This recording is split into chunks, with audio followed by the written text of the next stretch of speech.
Yes, I don't care if you're not in school anymore. You see that big stack of books behind me? You should read them. At least that's the argument that Northrop Frye makes in this book here, The Educated Imagination. And I did a summary review slash essay style thing for the newsletter, which is coming out in 2 days. Today is March 30th. So yeah, April 1st. Not a prank. It is coming out April 1st. So please do subscribe, share, like, all that good stuff, whatever.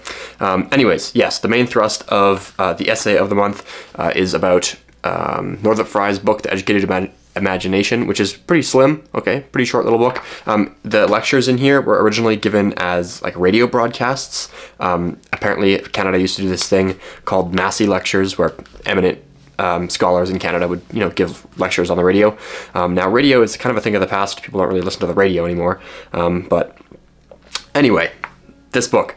So Northrop Frye wants to make the argument that classics and literature is an essential component of everyone's not existence, but just life in general, regardless of whether or not you are sort of interested in scholarly things. So he begins the book by asking, well, what is the study of English, right? Because that's something we all have in school, right? Even all the way through elementary, junior high, high school. I don't know if you're in America, you call it middle school, whatever. Everyone takes English. Now, that's kind of a nebulous topic because we use English to communicate, of course, but communication is not the same thing as reading Catcher in the Rye, right? Those are kind of two different things, or Shakespeare, right? Those are very different forms of English. Northrop Frye points out three main types of language that people use and helps kind of differentiate them. And so the first is the language of self-expression. So if you are monologuing about something, not to anyone else, but rather to yourself, you're talking to yourself, or you are talking to somebody else about how you feel, or about the food you ate last night, or the weather, that is the language of self-expression. It's kind of like the base level. Then, on top of that, there is the language of practical sense. This is sort of technical language. So if I was a lawyer explaining the law to you, or a doctor, or some other sort of person with technical knowledge, then I would be using the language of practical sense. That is the second type. Now, the third type of language is literary language, okay? This is the language of poems, plays, novels, sort of more artistic language. Now, of course, people in school should learn all three types of language, right? You should learn how to properly express yourself. Of course, I hope you pick that up kind of on your own. You should know how to communicate technically, right? Write a good email, explain a concept to somebody. That's very important. But Northrop Frye argues that the third type of language is also very important and should not be neglected, even if you're not interested in scholarly stuff. And that's because literary language is the language of the imagination. And in order to strengthen this faculty that everyone has, this imaginative faculty, you have to read. And the reason being is because, I'll get to that in a minute. The reason that the imagination is important is because it allows us to envision the life that we could live. So he makes this basic distinction between the life that we are living, the world we are currently in, and the world we could be in, or the world we would like to live in. And in order for somebody not to become a victim of circumstance or a victim of their own society, they should have an educated imagination, right? That's where he gets the title of the book. They should be able to envision a better life for themselves, or envision at least an alternate lifestyle.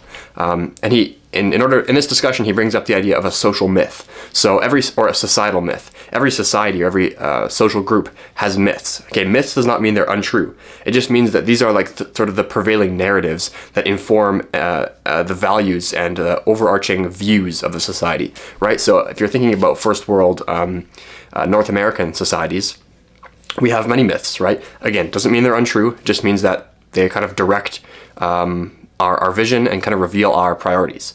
And so some myths of North America would be the myth of democracy, right? Or the myth that money equals happiness, or the myth of meritocracy, right? If you work hard, you'll get to the top. The myth of the good old days, right? How America in the 1950s used to be like a roaring great place, and then it kind of got worse from there, like societal sort of crumbling. Or the myth that Humanity used to be like idiot cavemen, and we kind of were drawn out of that lifestyle into this like smart and opulent enlightenment, right? Those are all social myths that North American people hold. And so these myths may work for many people, right? They may go through their whole life not questioning these things, and they end up happy, right? Awesome. Some people, though, end up very disillusioned, right? They sort of buy into these myths, and it doesn't make them happy, and they end up miserable, have a midlife crisis or whatever, and it doesn't work out so well. So the reason why people should read is because you might be one of these people that society's social myths don't work for you.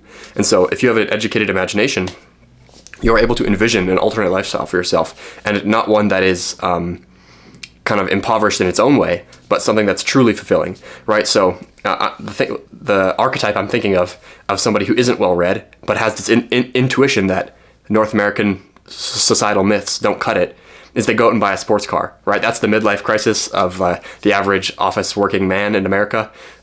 They kind of realize that, they have this this nostalgia or FOMO for the unlived life. They kind of want to reclaim their manhood or joie de vivre from their teenage years, is to go out and buy a sports car. Now, pro tip, it's probably not the missing ingredient, but the person that does this doesn't read, right? So they think that the sports car will fix everything.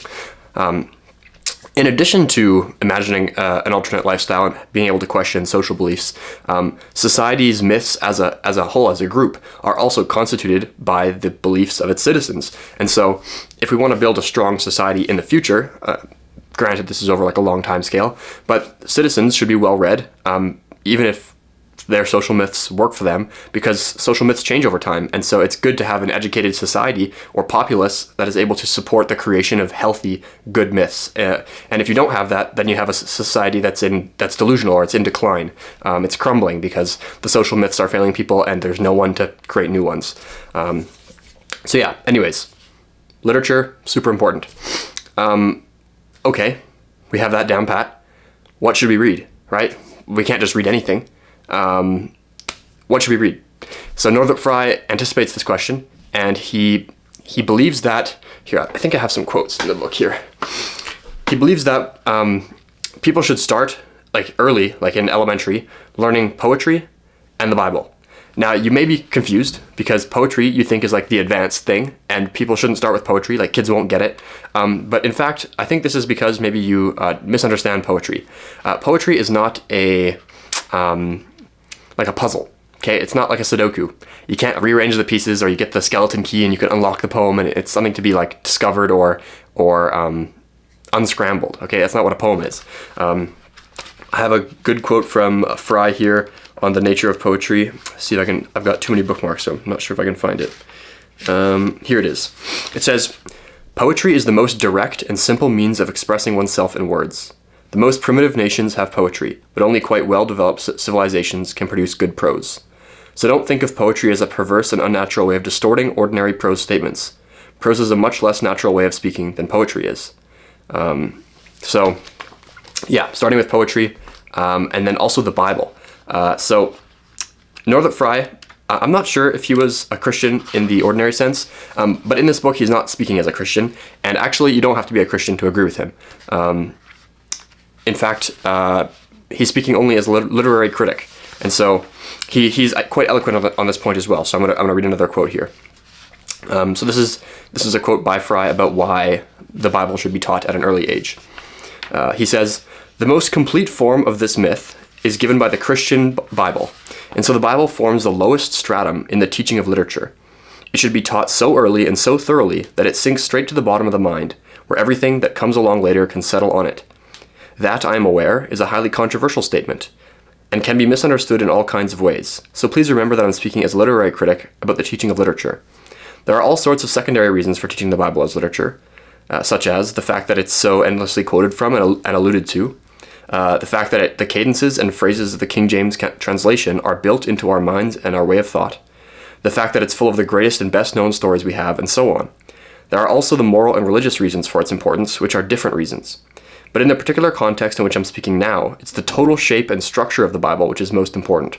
The fact that it's a continuous narrative beginning with the creation and ending with the last judgment, and surveying the whole history of mankind, under the symbolic names of Adam and Israel in between. In other words, it's the myth of the Bible that should be the basis of literary training. Its imaginative survey of the human situation, which is so broad and comprehensive that everything else finds its place inside it. So yeah, start with poetry in the Bible. Next up, Fry thinks that the students in like junior high age, maybe a bit earlier as well, should learn classical mythology. This one, of course, because so much of the Western tradition also makes many allusions to classical mythology, so it's hard to know what's going on if you, say, read Milton, unless you know some classical mythology. Another reason would be there are many other stories and archetypes and plot lines in classical mythology that aren't in the Bible, so it's good in that sense as well, to kind of expand a little bit. And then after you read poetry, Bible, and classical mythology, then in high school age, you should be looking into the literary forms. Now, according to Fry, there are 4 main literary forms. There's romance, there's comedy, there's tragedy, and there's irony.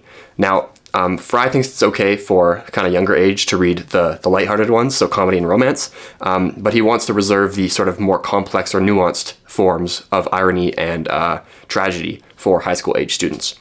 And when Fry refers to these kind of genres, he's not talking about romance as like chick flicks, like guy and a girl kind of kiss in the rain. Like that's not what a romance is. According to Fry, romance is more so the overall structure of the plot. So a romance would be something where the setting is idealized, and the plot kind of resolves itself in either like the death of the enemy or the marriage of 2 characters, and society is sort of restored to its like rightful state. Right. This is like a romance. Yeah. So that's basically the main thrust of the argument in his book, The Educated Imagination.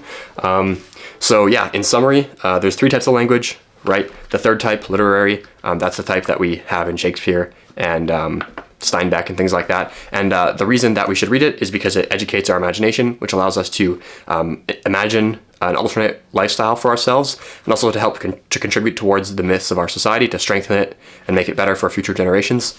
And we should do that by reading poetry, Bible, classical mythology, and the literary forms, primarily in the classics. Of course, if you have spare time, you can read contemporary stuff, but according to Fry, you should stick with the classics first. So I would say he's correct. I think he nails it. So yeah, good book. Pretty short, so yeah, I'd recommend it. Otherwise, oh, I totally missed with that. See you next month. Thanks for tuning in. Subscribe to the newsletter.